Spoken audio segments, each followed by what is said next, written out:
ছেলে school friend আরাত্রিকার জন্মদিন উপলক্ষে নিমন্ত্রিত হিসেবে চলে গেছিলাম, তাই মেনুটা আপনাদের সাথে শেয়ার করে নিলাম।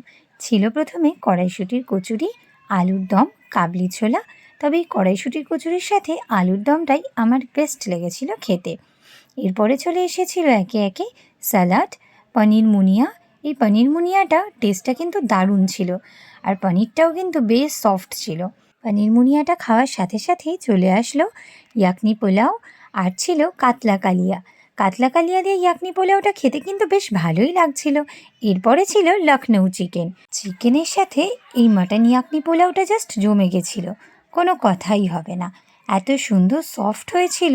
তারপরেই চলে আসলো পাতে চাটনি, রসগোল্লা, পাঁপড়, আর তারপরে চলে আসলো আমার সব থেকে প্রিয় আইসক্রিম বাটারস্কচ। যার উপলক্ষে আজকে দিনটা তাকে আজকে দেখতে পারলেও ধরতে পারিনি, কিন্তু তার ফ্রেন্ডসদেরকে ধরে একটু ভিডিও বানিয়ে নিয়েছিল।